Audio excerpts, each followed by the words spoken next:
자, 이거가 있네, 이거. 자, 2017년, 작년 1년 전이네요. 1년 전에 군산조선소가 폐쇄가 됐어요. 현대중공업 군산조선소. 자, 저 때 뭐가 나왔냐? 예, 전라도, 예, 푸대접한다. 이런 얘기를 해요. 늘 그 저쪽 그 전라도 사람들은 무슨 사건이 나오면 피해 의식적인 발언을 참 많이 하죠. 아, 작년엔가요? 그 신안, 전라남도 신안 흑산도에서 여선생을 그 학부형 남자 셋이 아주 그 집단 강간을 했죠. 여선생을. 자, 그 사건이 터지고 나서 사람들이 인식도 안 좋고, 뭐, 막 그러니까, 기자가 인터뷰할 때 그 신안에 있는 사람들이 뭐라고, 어떤 한 분이 그렇게 얘기했죠. 아, 이런 거 자꾸 방송에 나가면은 말이야, 장사 안 돼. 여기 관광객도 안 오고 말이야, 우리 돈 못 번다고 그런 인터뷰를 한 거를 들었어요. 그 피해자인 여선생이 그 집단 강간당한 그 피해 여성에 대해서 동정하거나 짓밟힌 인권에 대해서 분노하는 것이 아니라 자기네들이 장사를 못해서 돈을 못 벌까봐 그런 피해 의식이 더 강한 거예요. 굉장히 특이한 사고 구조를 가지고 있습니다. 근데 저는 그게 왜 그런가를 이렇게 생각을 해보는데요. 전라도 사람들이 그 홍어를 팔지 않습니까? 근데 홍어가 암컷이 맛이 더 좋답니다. 그래서 수컷 홍어를 갖다가 암컷 홍어로 속여서 파는 것이 돈을 더 많이 번답니다. 그래서 홍어의 수컷의 그 거시기를 없애버린답니다. 쓸모없는 물건으로 취급을 한다는 거죠. 그래서 전라도에서 흔히 말해서 뭔가 쓸모없는 사람, 저 사람은 뭐 그냥 막 함부로 대해도 돼. 이랬을 때 그 쓸모없는 사람 취급당하는 사람이 늘 하는 말이 있죠. 아, 이거 왜 그래? 나를 무슨 홍어 젓갈로 취급해? 이렇게 얘기를 하죠.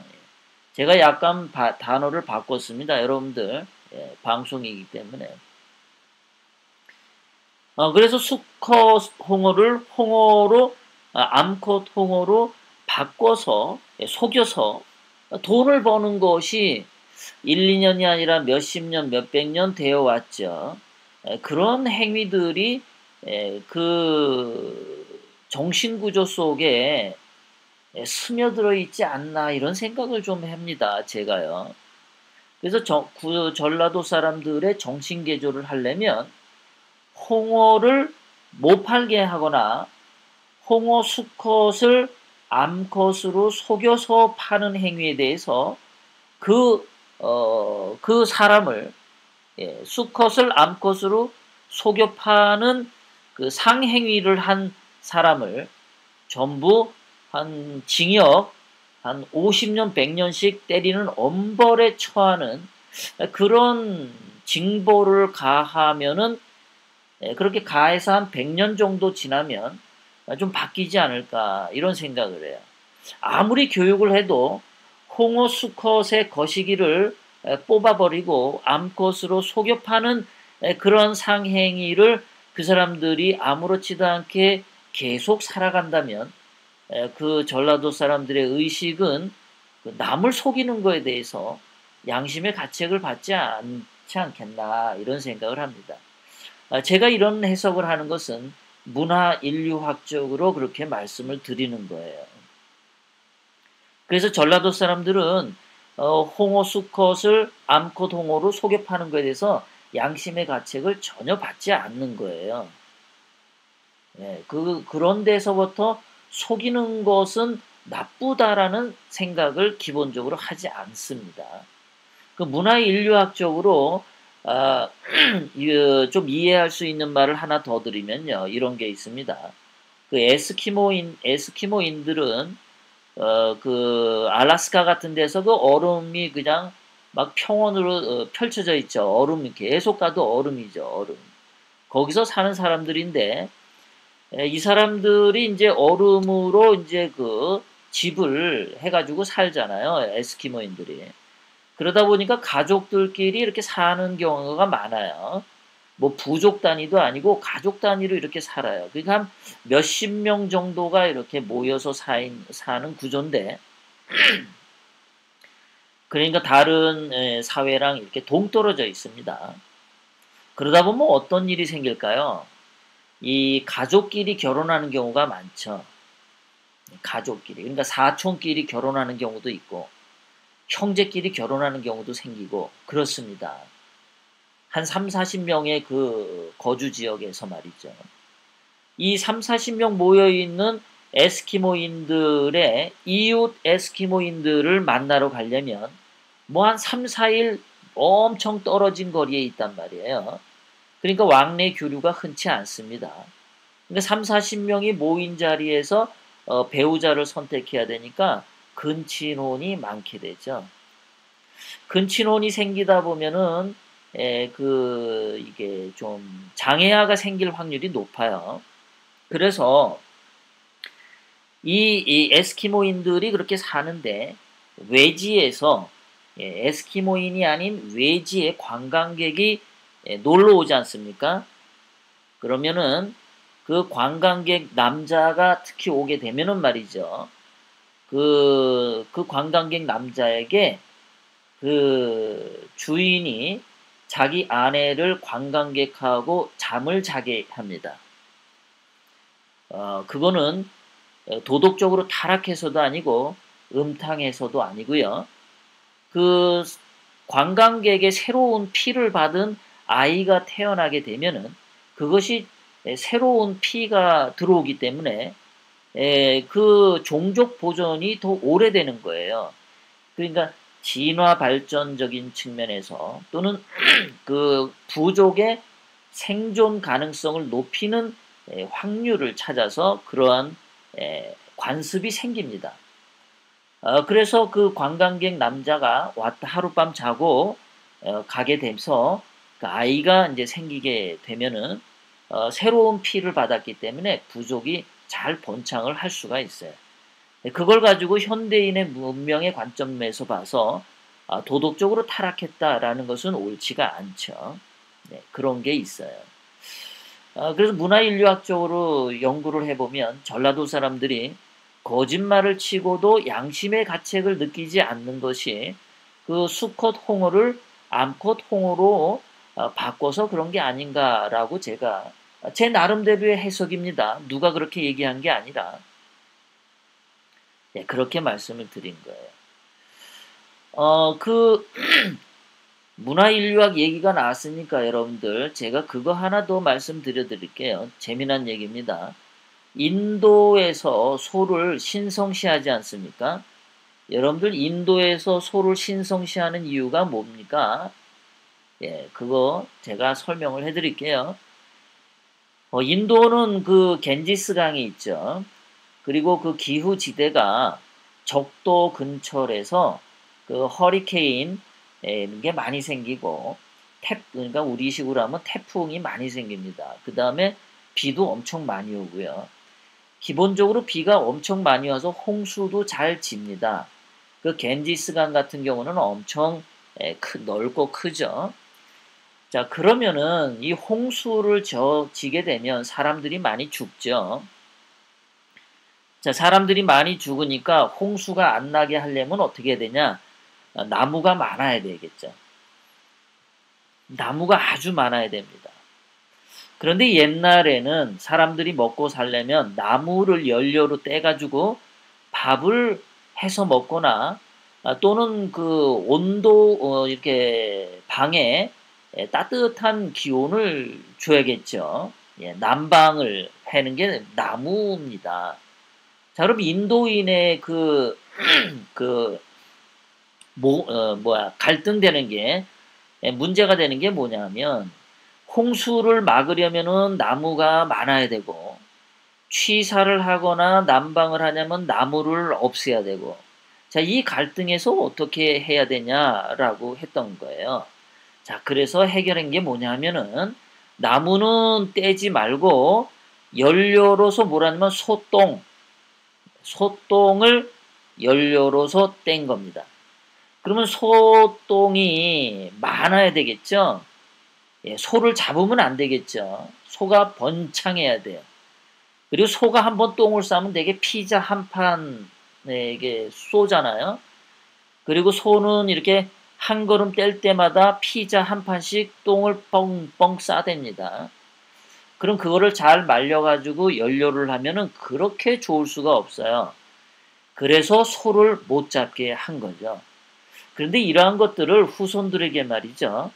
이렇게 논리적이고 합리적으로 설명을 해주면은 이 후손들이 그거를 제대로 안 들어먹어요. 인간은 뭔가 논리적으로 합리적으로 설명하면은 들을 것 같은데 시간 지나면은 안 들어먹습니다. 욕망이 강하기 때문에 욕망대로 행동하는 경향이 강해요. 그래서 인도의 그 지혜로운 사람이 어떻게 했냐면은 소를 잡으면 그 집안이 멸족을 당한다. 그리고 소를 잡거나 소에게 해를 끼치는 놈은 죽어서도 저기 저 지옥불에 들어가서 영원히 타서 없어진다.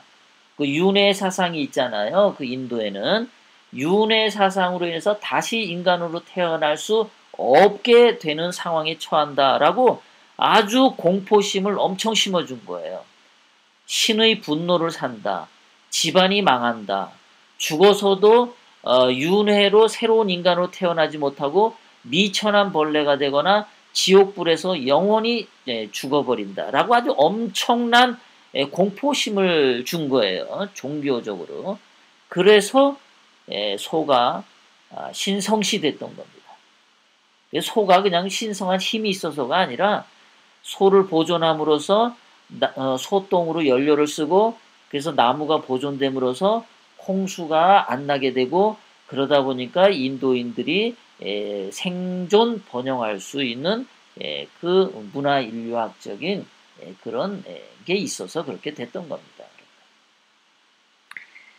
그래서 그런 식으로 보면은 전라도 사람들이 속이면서 남을 속이면서 양심의 가책을 받지 않는 것은 홍어 수컷을 암컷으로 속여 파는 데서 기인한 게 굉장히 강하지 않나라는 생각이 들면서요. 이것을 고치려면은 전라도에서 나중에 태극기 혁명이 성공하면은 헌법에 집어넣어서 홍어를 상거래를 완전히 막아버리고 홍어 수컷을 암컷으로 속여 팔면 사형에 처하는 그런 아주 어마무시한 걸 통하게 하면은 한 100년쯤 지나면은 전라도 사람들도 사기치지 않지 않겠나 이런 생각을 합니다. 무슨 군산 조선소 얘기하다가 굉장히 길어졌는데요. 자, 2017년 7월에 현대중공업 군산 조선소를 했더니 전라도를 푸대접한다라는 피해의식. 이것 때문에 그 얘기가 길어졌군요. 전라도 사람들이 피해의식이 굉장히 많아요. 아주 강합니다. 자, 그런데 이번 한 달 전인가요? 5월 30일 날 군산 GM 공장이 폐쇄가 되었죠. 그래서 죽어가는 지역 경제 살려달라. 군산의 실직자가 1만 명이다. 그리고 군산의 업소들이 그냥 줄 폐업을 한다. 그래서 군산 경제가 파탄난다. 상가도 문 닫고 원룸이 텅텅 비었다. 그리고 지역 경제가 썰렁하다. 자, 6.13 지방선거 2주 전입니다. 자, 저 정도로 군산 경제가 다 죽어가고 싹쓸이 나고 이러면은 문재인을 지지하는 표를 찍어줘야 되나요? 안 찍어줘야 되나요? 정상적으로 말이죠. 정상적인 사고로는 이것을 지지해 줄 수가 없는 거죠. 문재인을 말이죠. 자, 그런데 어떻게 했겠습니까, 여러분? 자, 보세요. 군산의 개새끼가 저렇게 도로에 돌아댕겨요. 군산의 개새끼가 자동차도 안 다니는 저 큰 도로에 아주 살판 났습니다. 군산은 원룸 공실률이 50% 납니다. 그러니까 절반이 다 죽었대요. 절반이 텅텅 비어있어요. 그 다음에 쓰다 버린 수도꼭지와 변기, 폐기구, 폐가구 어지럽게 쌓여 있답니다. 주택가에는. 그러니까 사람 사는 동네가 아니라 아주 썰렁한 거예요. 군산 개새끼가 이렇게 도로 왔다 갔다 저러고 아주 버려진 개새끼들이 군산에 많답니다. 자, 경제 패닉 군산에. 관객마저 뚝 군산에 그랬답니다. 작년에 절반 수준으로 관광객이 줄었고요. 경제 상황이 악화, 관광객도 안 오고. 군산이 경제가 완전히 죽어버렸죠. 자, 완전히 죽었는데 1년 만에 말이죠. 1년 만에. 자, 문재인이가 작년 5월 10일 날 취임했죠. 그런데 취임한 이후에 7월 달에 현대중공업 군산조선소 폐쇄했어요. 문재인이 대통령 되고 나서 날벼락 맞은 겁니다. 그 다음에 6.13 지방선거 2주 전에 GM 공장도 폐쇄됐습니다. 문재인 취임한 이후에 군산이 완전히 가버린 거야. 마탱이가 경제가. 문재인 취임 이후에 마탱이가 갔어요. 군산이. 그런데 투표 결과를 보세요. 6.13 말이죠. 여러분 보세요. 투표 결과 어떻게 됐나. 문재인이 취임한 이후에 군산이 다 죽어간다. 경제가 패닉이다. 군산에 개새끼만 돌아다니는 그런 군산이 됐는데 보세요.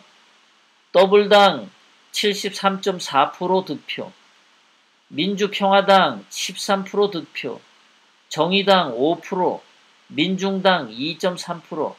이거 뭐 평화당, 정의당, 민중당, 더블당 얘네들은 다 한 통속이죠. 얘네들은 다 한 통속입니다. 색깔이 다 하나예요. 얘네들을 다 합쳐보면 말이죠. 94% 지지를 얻었어요. 문재인이 대통령 취임하고 나서 군산 경제가 다 아작이 났는데도 자, 문재인 잘한다고 94% 지지합니다. 94%. 이거를 어떻게 이해를 해야 될까요? 김일성이가 6.25 때 전라도 사람 10만 명 대학살을 했죠. 그런데도 오히려 종북 빨갱이들이 많죠. 전라도 사람들은 그냥 막 이렇게 막 학대하고 막 접해야 더 좋아하는 건가요? 정말 그런 건가요? 그런 건 아니겠죠. 그런데 이런 현상이 왜 생길까요? 94%예요. 자, 그럼 구미시 한번 봅시다. 구미시 지난번에 봐드렸죠. 구미시는 더블당 40%. 그 다음에 자한당, 바른당, 무소속, 이거 얘네들 합쳐봐야 60%예요. 구미시는 민주적인 도시 맞습니다. 자유민주주의를 하는 도시 맞아요. 60대 40이니까. 6대 4. 균형이 있어요. 전 세계의 가장 건강한 민주주의는 이렇게 6대 4가 가장 건강한 민주주의를 실행하는 거예요. 그러니까 구미 시민들은 가장 성숙한 민주 시민들이고 자유민주주의를 잘 실천하고 있는 거예요. 근데 군산시는 94%. 저건 독재죠, 독재. 정상일 수가 없어요. 그것도 문재인이 대통령 되고 나서 군산 경제가 아작이 났는데도 문재인을 비판하거나 비난하지 않아요. 어메이징하죠. 어떻게 문재인에게는 피해 의식을 느끼지 않나 몰라요. 아주 어메이징한 사실입니다. 이거는 말이죠. 저는 저걸 어떻게 이해해야 될지 모르겠어요. 여러분들은 저걸 어떻게 이해합니까? 만약에 박근혜 대통령님이 대통령 취임해가지고 군산시가 저렇게 아작이 났으면은 아마 폭동 일어났을 거예요. 그죠? 폭동 횃불 들고 아마 그 소설이겠죠? 예, 안 그러겠죠? 예.